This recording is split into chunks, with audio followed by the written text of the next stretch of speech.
Welcome to the Vindication on the Rights of Women by Mary Wollstonecraft. This is a craft-lit production, and what that means is that I, Heather Ordover, will be taking you through the text with my own sometimes annotated audio notes and sometimes annotated on-the-screen notes so that you can just listen. I've also included the actual text from the book on the screen as well. That way, if you are watching the screen, you are reading it with me. Some things to know before we start. Vindication of the Rights of Women was written in 1792, so is it going to be tough to understand at first? Yes, it will be. Will the language feel outdated and creaky sometimes? You betcha. Was Mary Wollstonecraft a prude? No, she was not. And if you need any more information for this episode, please see the description box below. Hi, this is Heather Ordover of Craftlit with our next episode of Mary Wollstonecraft's A Vindication of the Rights of Women. A couple of notes. At the end of chapter 2, one of the things that I wanted to make really clear was Wollstonecraft seemed to call out China as being guilty of making a living man a god. That seemed like an awfully big stretch to me. Like, wow, Louis Sun King? I mean, Divine Right of Kings, all of monarchical history. There's a huge swath of time where all of the kings think that they are, to some extent, God on earth. This is where you get the conflict between the papacy and it just, China's not alone. But then it occurred to me, she's writing this in 1792. She'd spent a lot of time in France. She knows people in France. She still has connections there, and it's not too long before that king gets his head chopped off and kind of very, very clearly proven that he is not a god. This is one of those places where Wollstonecraft took the easiest and furthest distant comparison that she could make, because pointing out the stuff that was happening a lot closer to home was a little bit more dangerous. She is going to make another comment, a very dismissive comment, about the way that women are being bound in society is as bad as, or even worse than foot binding, Chinese foot binding. I think hearing that comment from somebody who never saw pictures of this, she would not have seen, obviously, photographs, only descriptions, which are horrifying enough. However, I think if you are interested in a more useful way to put that ancient practice into a modern reference from a culturally appropriate source, you couldn't do better than taking a read or listen to The Iron Widow. It's, for one thing, it's fascinating. If you liked Three Body Problem, this is going to kick its butt. If you like Pacific Rim, you're going to love Iron Widow. There's a lot to love in Iron Widow, and I think the next book in the series is already out. I have not read it. But yeah, the foot binding thing's bad. So hi, I had other things that I wanted to say before we start in on chapter 3, but as you might be able to tell by my voice, I got a cold and it dropped straight into my chest. So I'm not on camera right now, and yeah, you'll hear you'll hear when I retroactively recorded some Rousseau selections for you, because suddenly my voice will drop by an octave. But that said, we do have chapter 3, 4, and part of 5 already in the can. So I will be able to get those out to you as soon as we can get them edited and ready. But for the one thing that I did want to make clear, other than the couple of notes that I pre-recorded, is this. In this chapter, chapter 3, Mary Wollstonecraft really goes into depth about physicality and men being stronger than women physically and women being weaker than men physically, just as a matter of biology. But her points, I think, are ferociously well made on the fact that that is the only arena in which anybody should be talking about men being above women in anything. Yes, they can probably arm wrestle a woman and win. The end. And we're good. So when she talks about physical strength and gender, she is very obviously not talking about the same conversations that we are having today about physical strength and gender.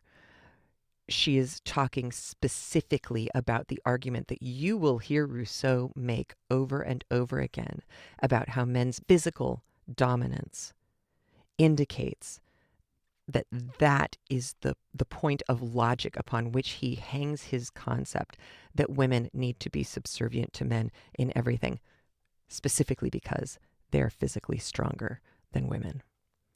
All right? Okay, here we go.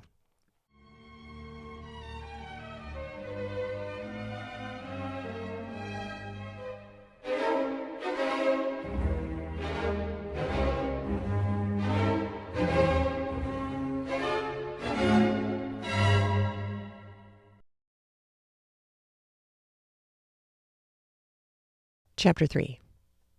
The same subject continued. Bodily strength, from being the distinction of heroes, is now sunk into such unmerited contempt that men, as well as women, seem to think it unnecessary. The latter, as it takes from their feminine graces, and that lovely weakness, the source of their undue power, and the former, because it appears inimical with the character of a gentleman. That they have both, by departing from one extreme, run into another may be easily proved. But it first may be proper to observe that a vulgar error has obtained a degree of credit, which has given force to a false conclusion in which an effect has been mistaken for a cause. People of genius have very frequently impaired their constitutions by study or careless inattention to their health, and the violence of their passions bearing a proportion to the vigor of their intellects, the sword's destroying the scabbard has become almost proverbial, and superficial observers have inferred from thence that men of genius have commonly weak, or, to use a more fashionable phrase, delicate constitutions.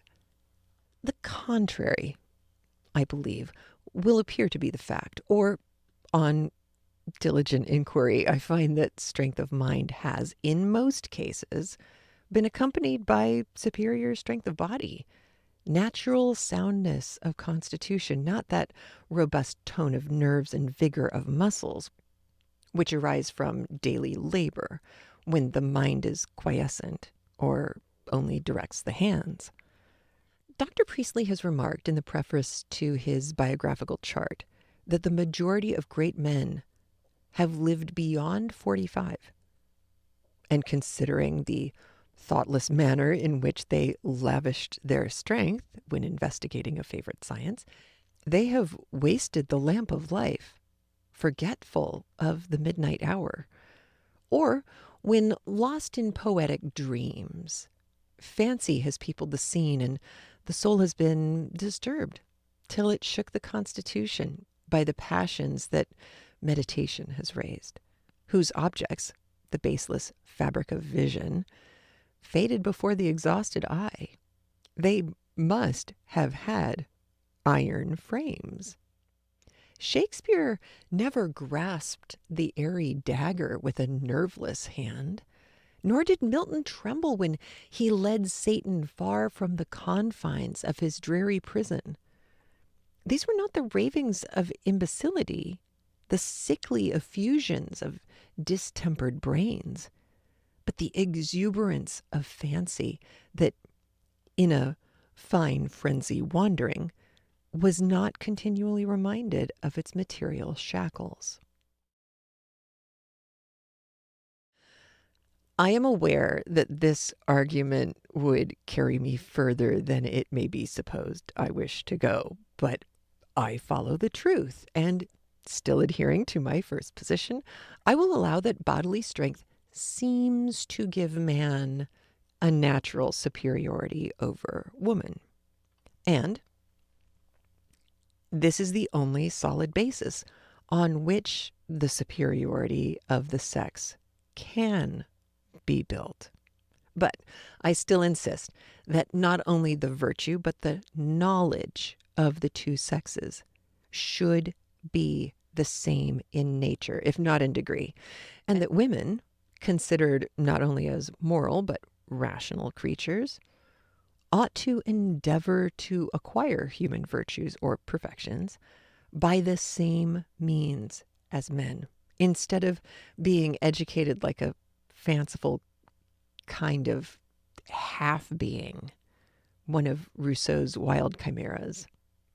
But if strength of body be with some show of reason the boast of men, why are women so infatuated as to be proud of the defect?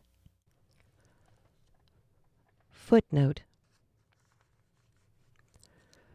Researches into abstract and speculative truths, the principles and axioms of sciences, in short, everything which tends to generalize our ideas, is not the proper province of women. Their studies should be relative to points of practice. It belongs to them to apply those principles which men have discovered, and is their part to make observations which direct men to the establishment of general principles. All the ideas of women, which have not the immediate tendency to points of duty, should be directed to the study of men, and to the attainment of those agreeable accomplishments which have taste for their object, for, as to works of genius, they are beyond their capacity. Neither have they sufficient precision or power of attention to succeed in sciences which require accuracy. And as to physical knowledge, it belongs to those only who are most active, most inquisitive, who comprehend the greatest variety of objects.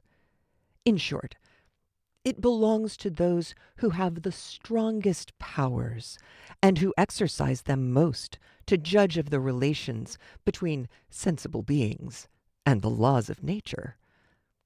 A woman who is naturally weak, and does not carry her ideas to any great extent, knows how to judge and make a proper estimate of those movements which she sets out to work, in order to aid her weakness, and these movements are the passions of men.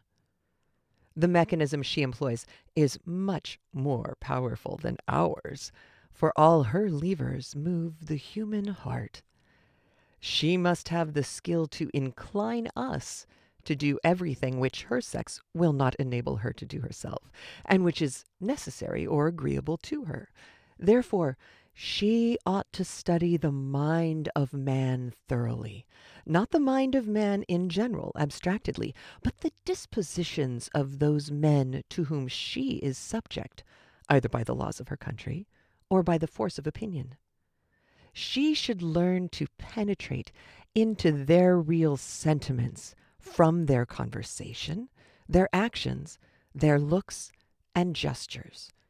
She should also have the art, by her own conversation, actions, looks, and gestures, to communicate those sentiments which are agreeable to them without seeming to intend it. Men will argue more philosophically about the human heart, but women will read the heart of men better than they. It belongs to woman, if I may be allowed the expression, to form an experimental morality, and to reduce the study of man to a system. Women have most wit. Men have most genius. Women observe. Men reason. From the concurrence of both, we derive the clearest light and the most perfect knowledge which the human mind is of itself capable of attaining. In one word, from hence, we acquire the most intimate acquaintance, both with ourselves and others, of which our nature is capable. And it is thus that art has a constant tendency to perfect those endowments which nature has bestowed. The world is the book of women. Rousseau's Emile. I hope my readers still remember the comparison which I have brought forward between women and officers. Rousseau has furnished them with a plausible excuse, which could only have occurred to a man whose imagination had been allowed to run wild and refine on the impressions made by exquisite senses, yet that they might, forsooth, have a pretext for yielding to a natural appetite without violating a romantic species of modesty, which gratifies the pride and libertinism of man. Women, deluded by these sentiments, sometimes boast of their weakness, cunningly obtaining power by playing on the weakness of men. And they may well glory in their illicit sway, for, like Turkish bashaws, they have more real power than their masters. But virtue is sacrificed to temporary gratifications and the respectability of life to the triumph of an hour. Women, as well as despots, have now perhaps more power than they would have if the world divided and subdivided into kingdoms and families was governed by laws deduced from the exercise of reason. But in obtaining it, to carry on the comparison, their character is degraded, and licentiousness spread through the whole aggregate of society. The many become a pedestal to the few. I therefore will venture to assert that till women are more rationally educated, the progress of human virtue and improvement in knowledge must receive continual checks. And if it be granted that woman was not created merely to gratify the appetite of man, nor to be the upper servant who provides his meals and takes care of his linen, it must follow that the first care of the mothers or fathers who really attend to the education of females should be, if not to strengthen the body, at least not to destroy the constitution by mistaken notions of beauty and female excellence. Nor should girls ever be allowed to imbibe the pernicious notion that a defect can, by any chemical process of reasoning, become an excellence. In this respect, I am happy to find that the author of one of the most instructive books that our country has produced for children coincides with me in opinion. I shall quote his pertinent remarks to give the force of his respectable authority to reason.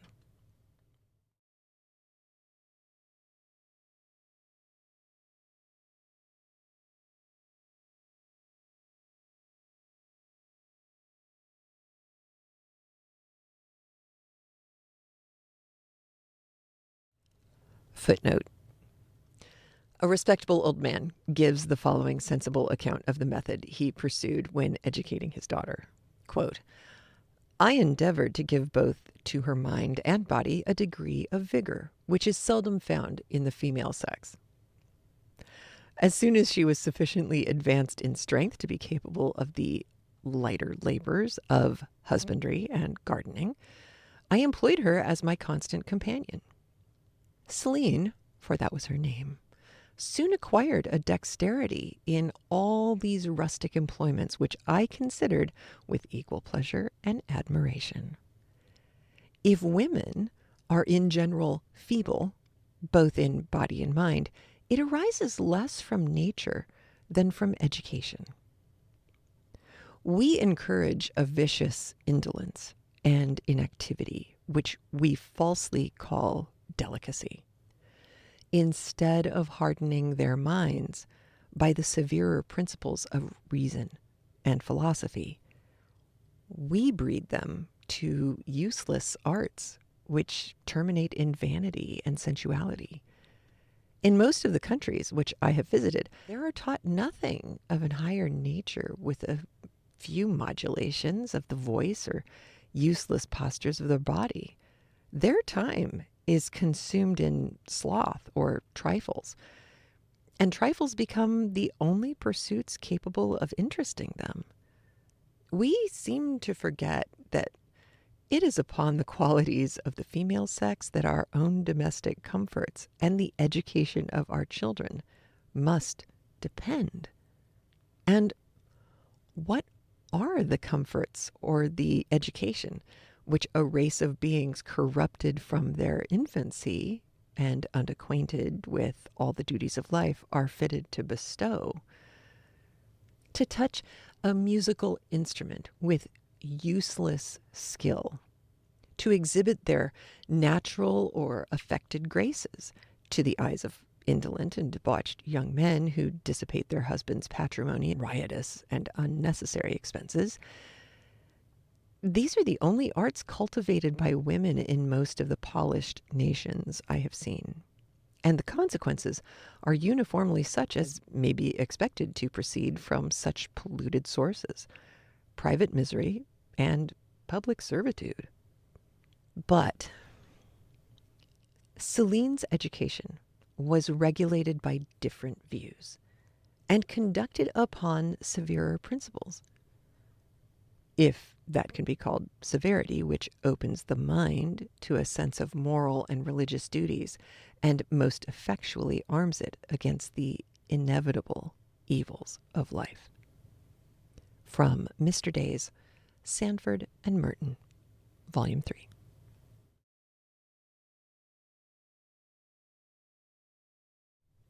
But should it be proved that woman is naturally weaker than man, from whence does it follow that it is natural for her to labor to become still weaker than nature intended her to be? Arguments of this cast are an insult to common sense and savor of passion. The divine right of husbands, like the divine right of kings, may, it is to be hoped, in this enlightened age, be contested without danger. And though conviction may not silence many boisterous disputants, yet when any prevailing prejudice is attacked, the wise will consider and leave the narrow-minded to rail with thoughtless vehemence at innovation. The mother who wishes to give true dignity of character to her daughter must, regardless of the sneers of ignorance, proceed on a plan diametrically opposed to that which Rousseau has recommended with all the deluding charms of eloquence and philosophical sophistry. For his eloquence renders absurdities plausible, and his dogmatic conclusions puzzle without convincing those who have not ability to refute them. Throughout the whole animal kingdom, every young creature requires almost continual exercise, and the infancy of children, comfortable to this imitation, should be passed in harmless gambols that exercise the feet and hands without requiring every minute direction from the head or the constant attention of a nurse. In fact, the care necessary for self-preservation is the first natural exercise of the understanding, as little inventions to amuse the present moment unfold the imagination. But these wise designs of nature are counteracted by mistaken fondness or blind zeal. The child is not left a moment to its own direction, particularly a girl, and thus rendered dependent. Dependence is called natural. To preserve personal beauty, woman's glory, the limbs and faculties are cramped with worse than Chinese bands, and the sedentary life which they are condemned to live, whilst boys frolic in the open air, weakens the muscles and relaxes the nerves.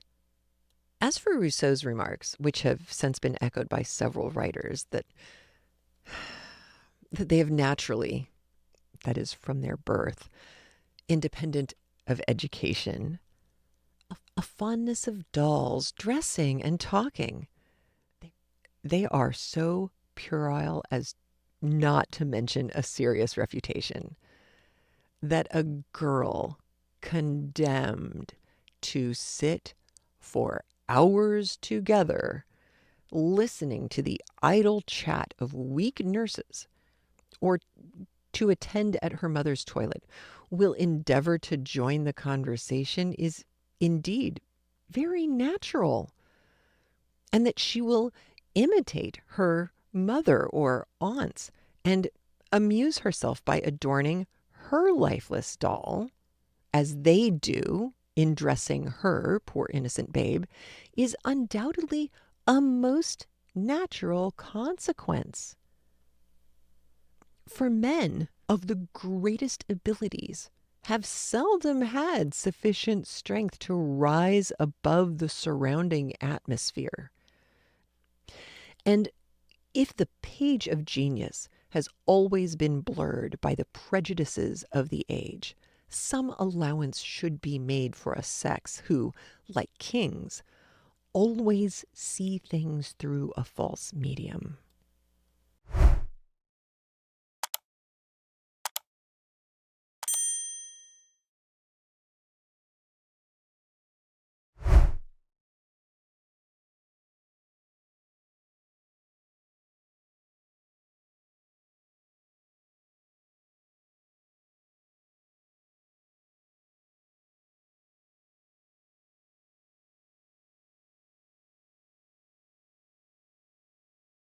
In this manner, may the fondness for dress conspicuous in women be easily accounted for, without supposing it the result of a desire to please the sex on which they are dependent. The absurdity, in short, of supposing that a girl is naturally a coquette, and that a desire connected with the impulse of nature to propagate the species should appear even before an improper education has, by heating the imagination, called it forth prematurely, is so unphilosophical that such a sagacious observer as Rousseau would not have adopted it if he had not been accustomed to make reason give way to his desire of singularity and truth to a favorite paradox.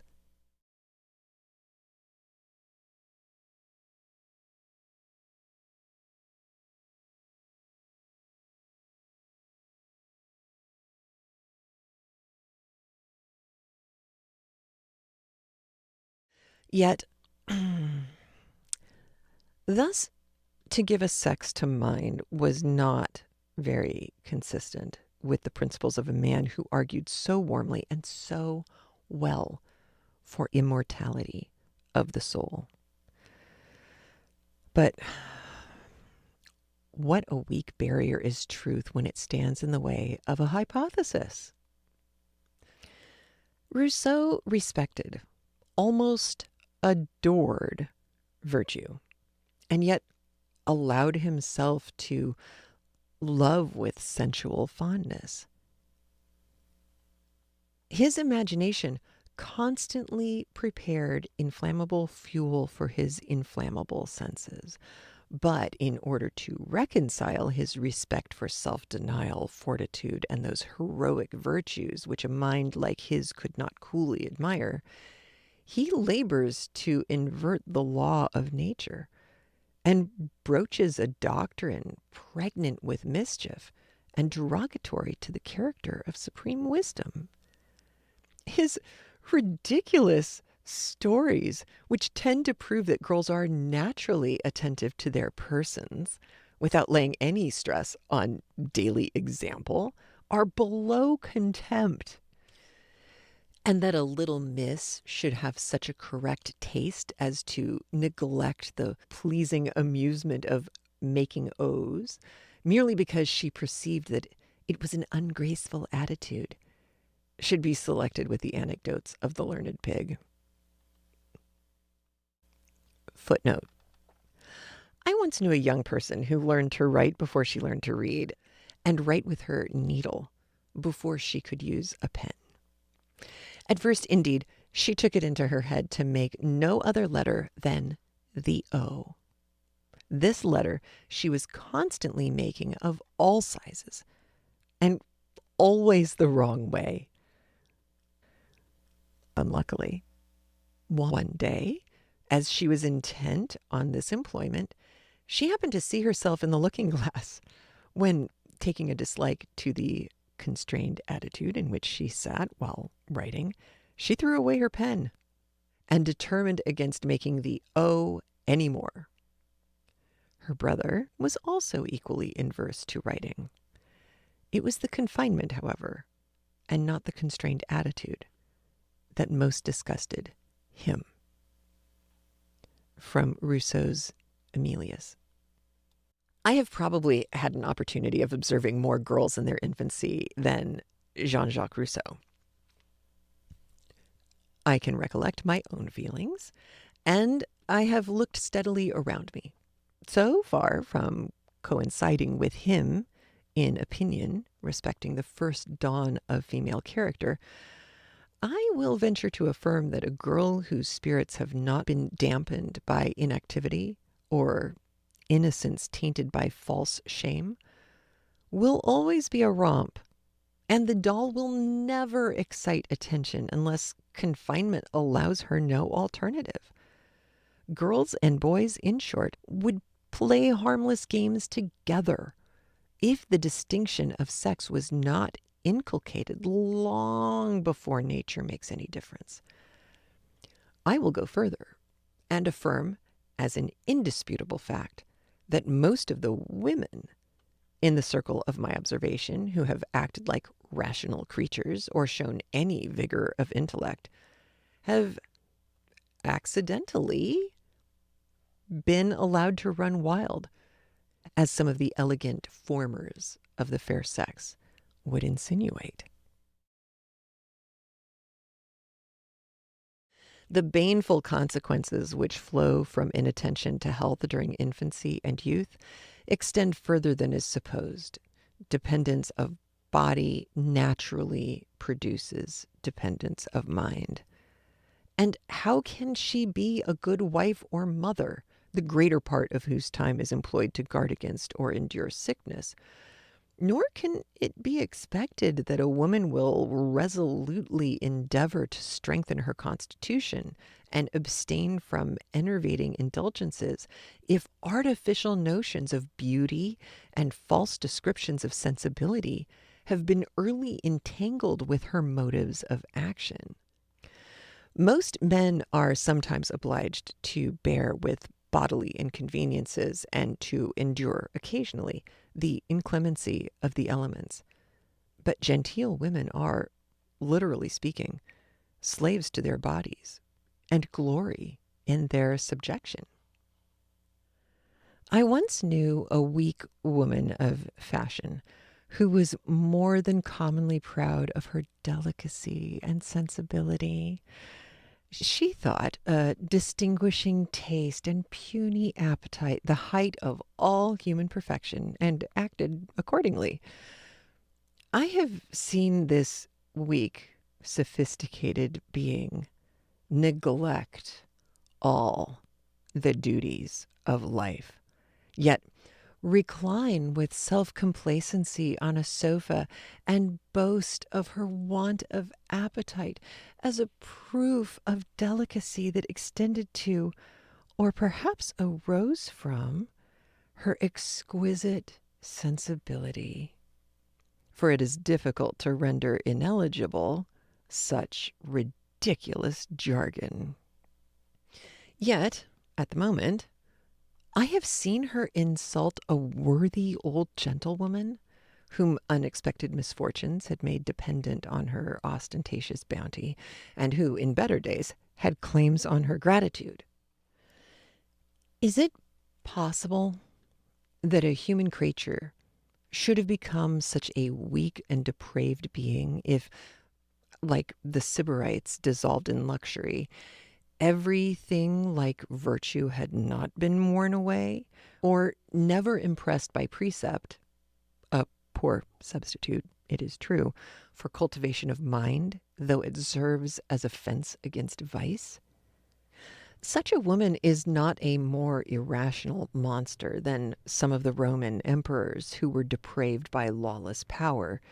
Yet, since kings have been more under the restraint of law and the curb, however weak, of honor, the records of history are not filled with such unnatural instances of folly and cruelty, nor does the despotism that kills virtue and genius in the bud hover over Europe with that destructive blast which desolates Turkey and renders the men as well as the soil unfruitful.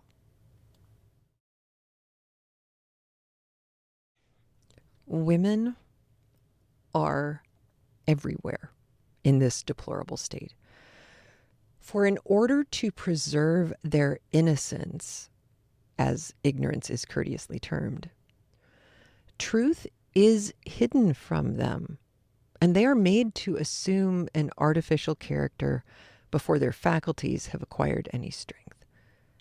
Taught from their infancy that beauty is woman's scepter, the mind shapes itself to the body, and roaming round its gilt cage, only seeks to adorn its prison. Men have various employments and pursuits which engage their attention and give a character to the opening mind, but women, confined to one, and having their thoughts constantly directed to the most insignificant part of themselves, seldom extend their views beyond the triumph of the hour. But was their understanding once emancipated from the slavery to which the pride and sensuality of man and their short-sighted desire, like that of the dominion of tyrants of present sway, has subjected them, we should probably read of their weakness with surprise. I must be allowed to pursue the argument a little farther. If the existence of an evil being was allowed, who, in the allegorical language of Scripture, went about seeking whom he should devour, he could not more effectively degrade the human character than by giving a man absolute power. This argument branches into various ramifications: birth, riches, and every intrinsic advantage that exalt a man above his fellows without any mental exertion sink him in reality below them. In proportion to his weakness, he is played upon by designing men till the bloated monster has lost all traces of humanity. And that tribes of men, like flocks of sheep, should quietly follow such a leader is a solecism that only a desire of present enjoyment and narrowness of understanding can solve. Educated in slavish dependence and enervated by luxury and sloth, where shall we find men who will stand forth to assert the rights of man, or claim the privilege of moral beings who should have but one road to excellence. Slavery to monarchs and ministers, which the world will be long in freeing itself from, and whose deadly grasp stops the progress of the human mind, is not yet abolished. Let not men, then, in that pride of power, use the same arguments that tyrannic kings and venal ministers have used, and fallaciously assert that woman ought to be subjected because she has always been so. But when man, governed by reasonable laws, enjoys his natural freedom, let him despise woman if she do not share it with him. Till that glorious period arrives, in descanting on the folly of the sex, let him not overlook his own. Women, it is true, obtaining power by unjust means, by practicing or fostering vice, evidently lose the rank which reason would assign them, and they become either abject slaves or capricious tyrants. They lose all simplicity, all dignity of mind in acquiring power, and act as men are observed to act when they have been exalted by the same means. It is time to effect a revolution in female manners, time to restore them to their lost dignity and make them, as part of the human species, labor by reforming themselves to reform the world. It is time to separate unchangeable morals from local manners. If men be demigods, why let us serve them? And if the dignity of the female soul be as disputable as that of animals, if their reason does not afford sufficient light to direct their conduct, whilst unerring instinct is denied, they are surely, of all creatures, the most miserable, and, bent beneath the iron hand of destiny, must submit to be a fair defect in creation. But to justify the ways of providence respecting them by pointing out some irrefragable reason for thus making such a large portion of mankind accountable and not accountable would puzzle the subtlest casuist. The only solid foundation for morality appears to be the character of the Supreme Being, the harmony of which arises from a balance of attributes. And to speak with reverence, one attribute seems to imply the necessity of another. He must be just, because he is wise. He must be good, because he is omnipotent. For to exalt one attribute at the expense of another, equally noble and necessary, bears the stamp of the warped reason of man, the homage of passion. Man, accustomed to bow down to power in his savage state, can seldom divest himself of this barbarous prejudice, even when civilization determines how much superior mental is to bodily strength. And his reason is clouded by these crude opinions, even when he thinks of the deity. His omnipotence is made to swallow up or preside over his other attributes, and those mortals are supposed to limit his power irreverently, who think that it must be regulated by his wisdom.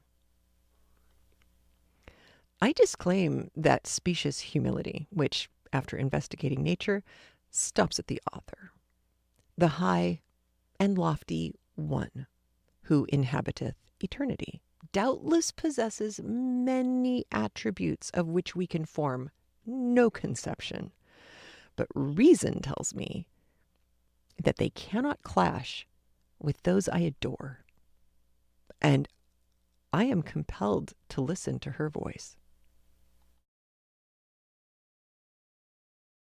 It seems natural for man to search for excellence, and either to trace it in the object that he worships or blindly to invest it with perfection as a garment.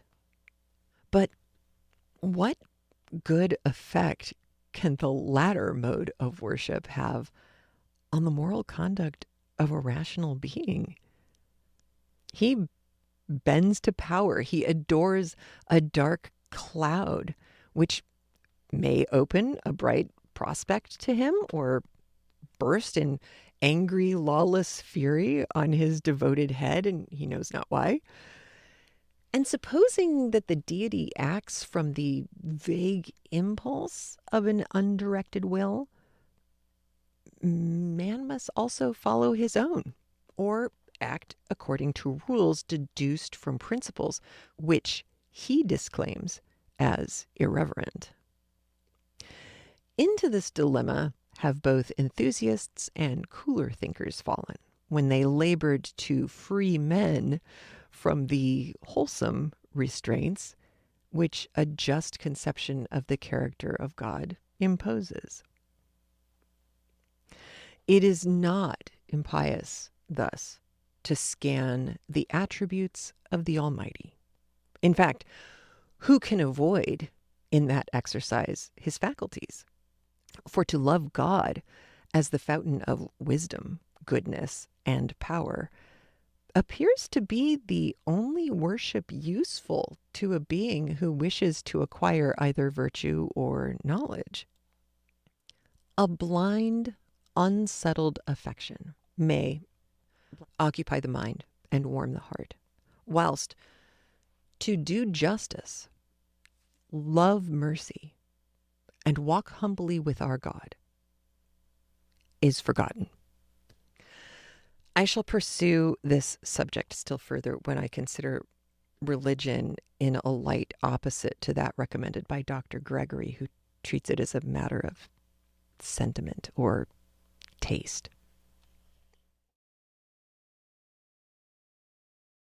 To return from this apparent digression, it were to be wished that women would cherish an affection for their husbands founded on the same principle that devotion ought to rest upon. No other firm base is there under heaven. For let them beware of the fallacious light of sentiment, too often used as a softer phrase for sensuality. It follows then, I think, that from their infancy, women should either be shut up like Eastern princes or educated in such a manner as to be able to think and act for themselves. Why do men halt between two opinions and expect impossibilities? Why do they expect virtue from a slave or from a being whom the constitution of civil society has rendered weak, if not vicious? Still, I know that it will require a considerable length of time to eradicate the firmly rooted prejudices which sensualists have planted.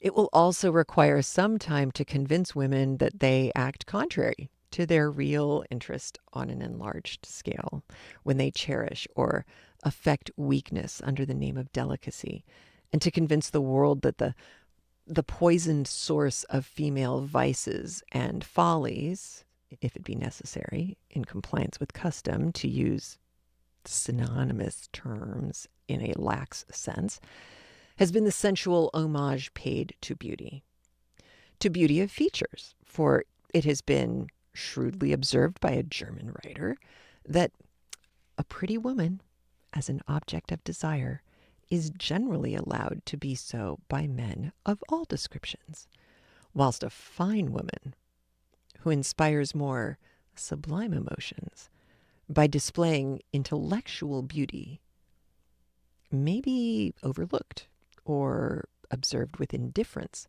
by those men who find their happiness in the gratification of their appetites. I foresee an obvious retort. Whilst man remains such an imperfect being as he appears hitherto to have been, he will, more or less, be the slave of his appetites.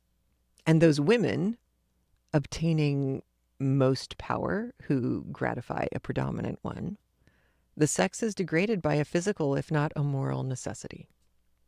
This objection has, I grant, some force.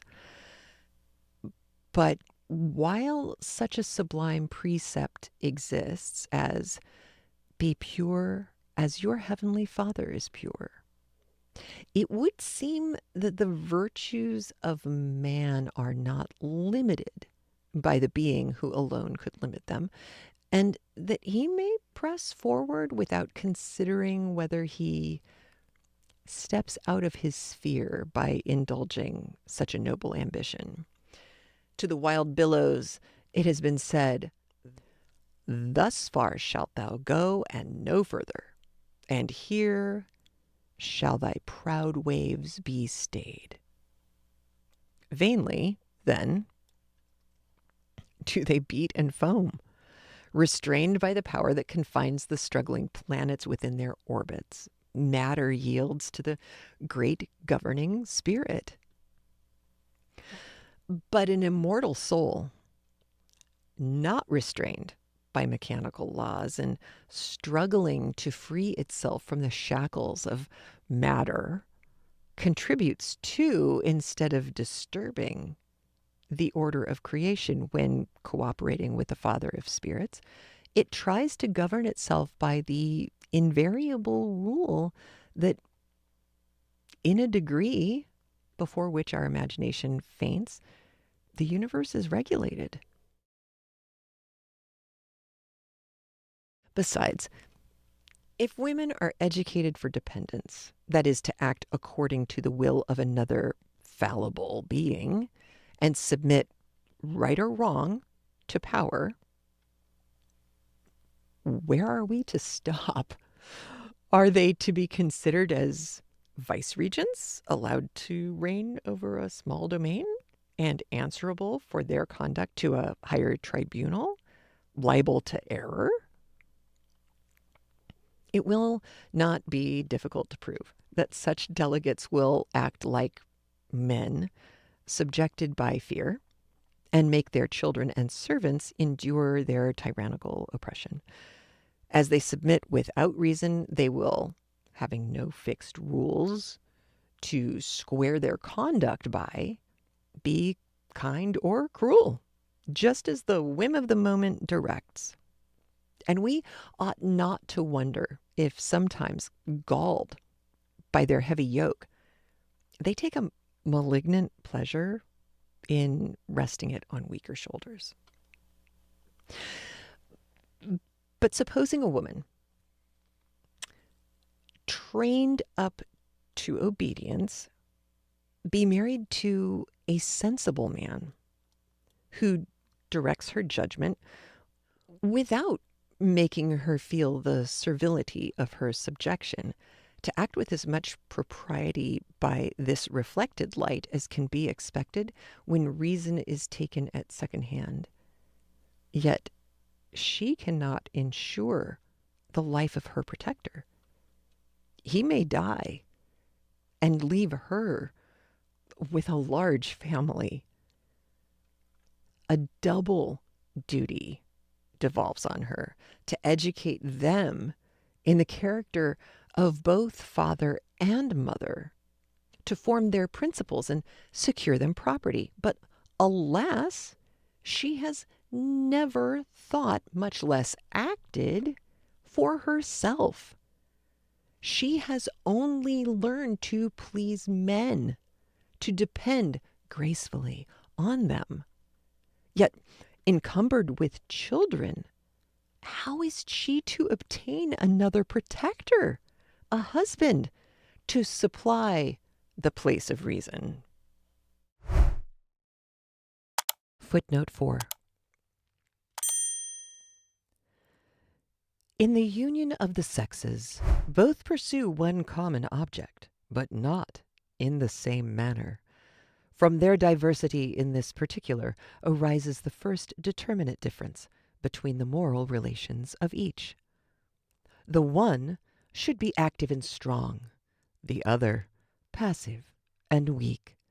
It is necessary the one should have both the power and the will, and that the other should make little resistance. This principle being established, it follows that woman is expressly formed to please the man. If the obligation be reciprocal also, and the man ought to please in his turn, it is not so immediately necessary. His great merit is in his power, and he pleases merely because he is strong. This, I must confess, is not one of the refined maxims of love. It is, however, one of the laws of nature, prior to love itself. If woman be formed to please and be subjected to man, it is her place, doubtless, to render herself agreeable to him, instead of challenging his passion. The violence of his desires depends on her charms.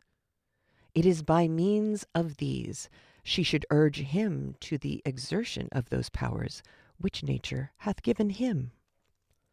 The most successful method of exciting them is to render such exertion necessary by resistance, as in that case self-love is added to desire, and the one triumphs in the victory which the other is obliged to acquire.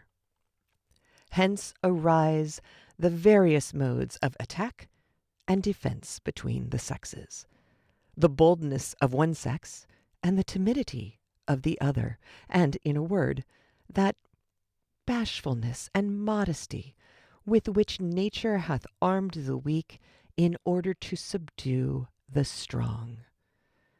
Rousseau, Emile, page 322.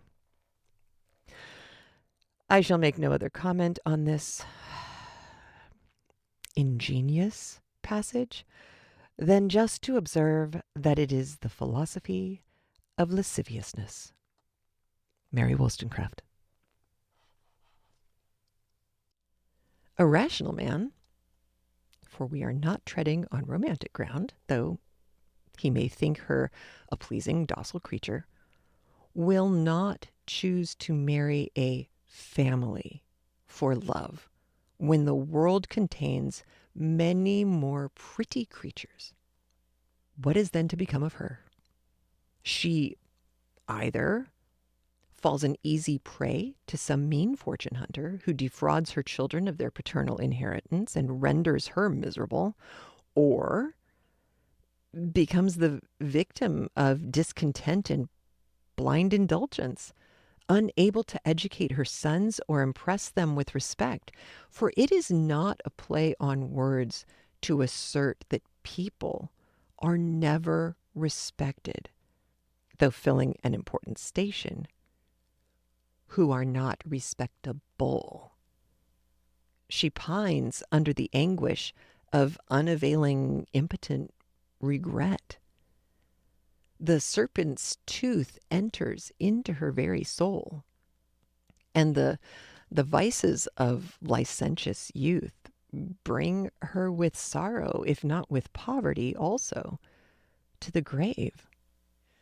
This is not an overcharged picture.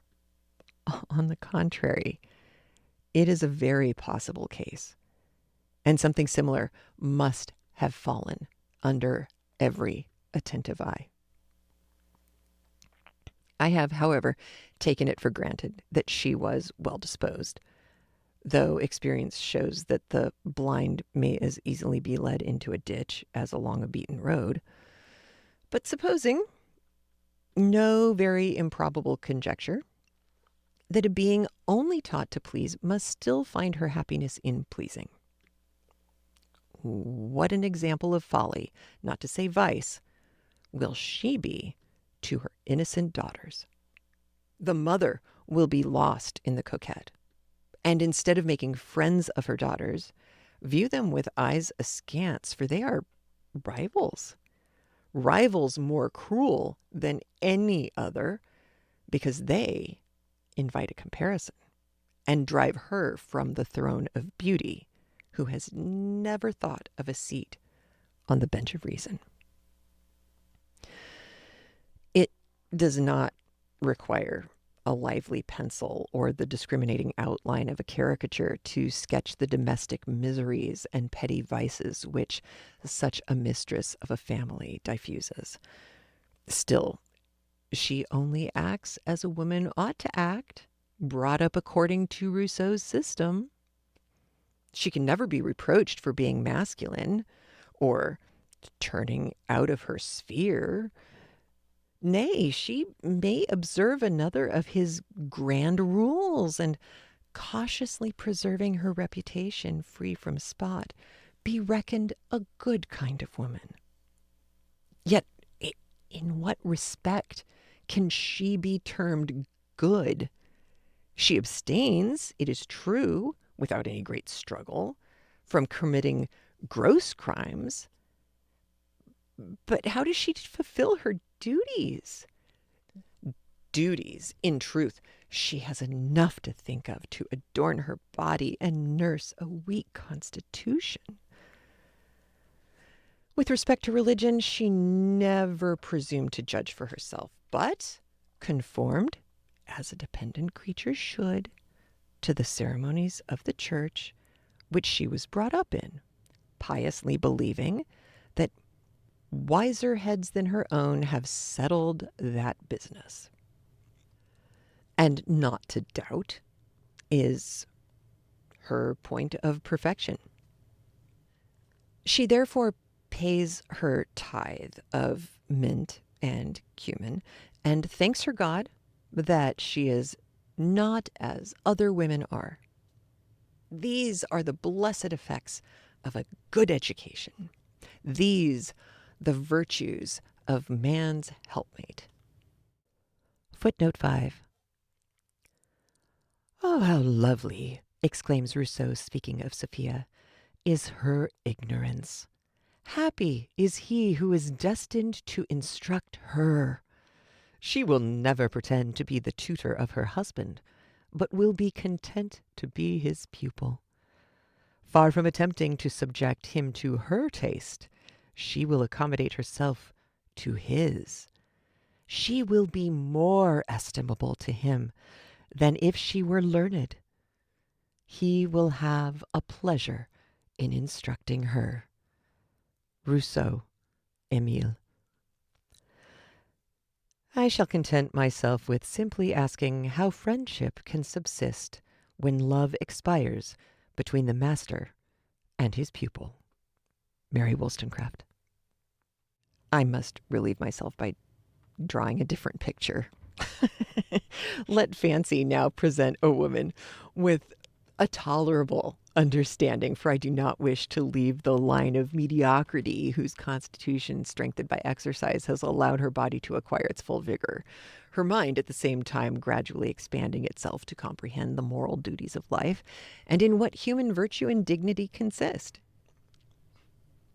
Formed thus by the relative duties of her station, she marries from affection, without losing sight of prudence, and, looking beyond matrimonial felicity, she secures her husband's respect before it is necessary to exert mean arts to please him, and feed a dying flame, which nature doomed to expire when the object became familiar, when friendship and forbearance take place of a more ardent affection. This is the natural death of love, and domestic peace is not destroyed by struggles to prevent its extinction. I also suppose the husband to be virtuous, or she is still more in want of independent principles.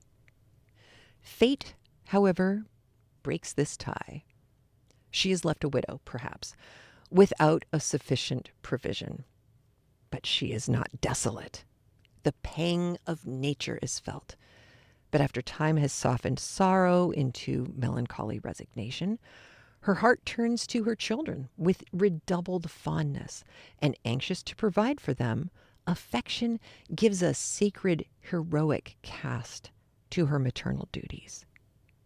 She thinks that not only the eye sees her virtuous efforts, from whom all her comfort now must flow, and whose approbation is life, but her imagination, a little abstracted and exalted by grief, dwells on the fond hope that the eyes which her trembling hand closed may still see how she subdues every wayward passion to fulfill the double duty of being the father as well as the mother of her children.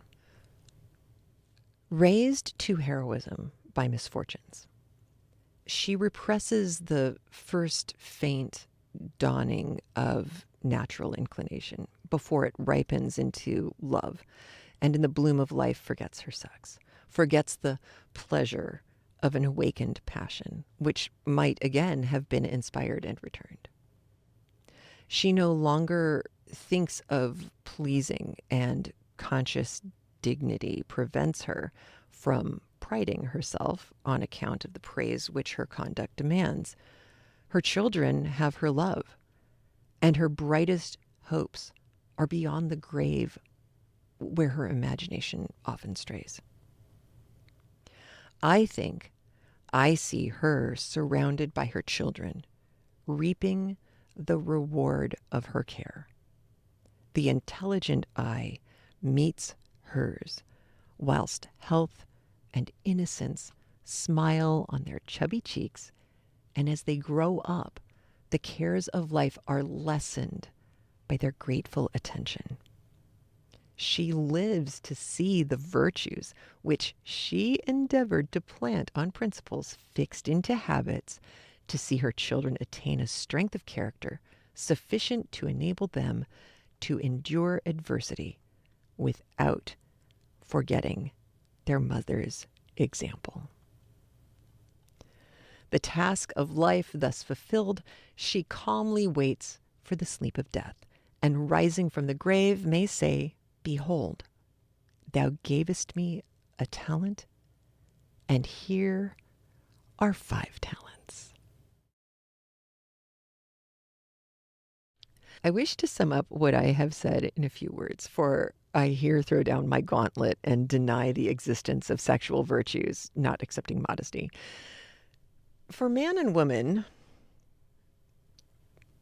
truth, if I understand the meaning of the word, must be the same.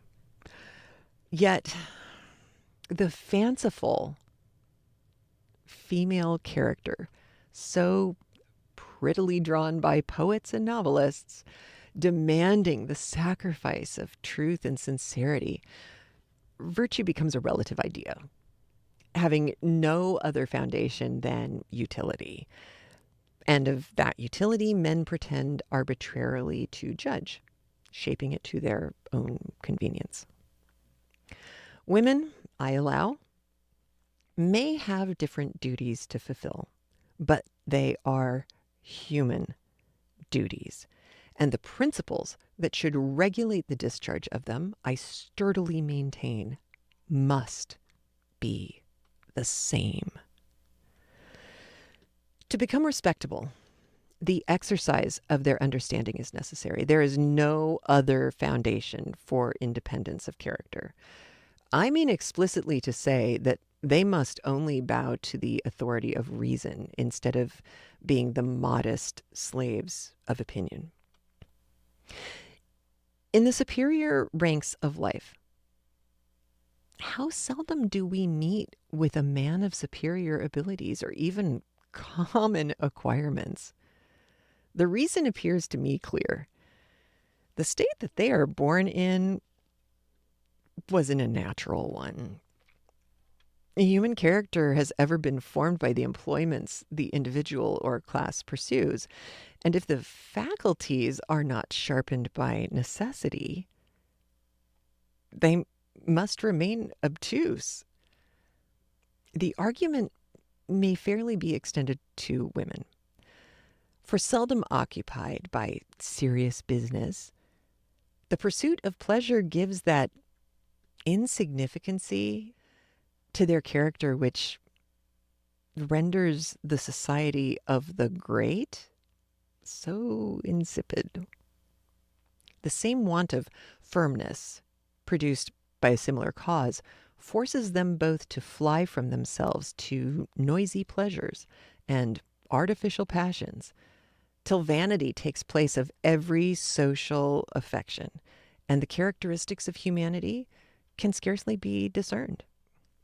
Such are the blessings of civil governments as they are presently organized, that wealth and female softness equally tend to debase mankind, and are produced by the same cause. But allowing women to be rational creatures, they should be incited to acquire virtues which they may call their own. For how can a rational being be ennobled by anything that is not obtained by its own exertions? If you enjoy what we do here on Craftlit, please don't forget to like and subscribe on iTunes. Give us a thumbs up and hit that subscribe button on YouTube. You can also support the show by subscribing to the Craftlit app premium feed. You can check the link below for details. Your support helps keep Craftlit going strong, and we've got plenty of ways for you to get involved now. If you want more perks, you can head over to Patreon at patreon.com/Craftlit and become a patron of this art. You can also join our YouTube channel memberships for access to tons of premium books as bonuses, or you can support us at ko-fi.com/Craftlit. And guess what? We've just relaunched our premium memberships over on craftlit.com. Go to craftlit.com/premium and check out all of the details there. Link is below as well. For a one-stop shop to all things Craftlit, please visit Linktree at linktr.ee/Craftlit channel. This is your go-to hub for all of our social media and more. They're all listed there for you. And I keep forgetting to mention, come join our Facebook group. It is full of the kindest, most creative makers and readers, and even some people who never really used to read. We've got them now. All right, that's it for now. Thank you. Take care of yourself. Have a great one, and I'll talk to you soon. Bye.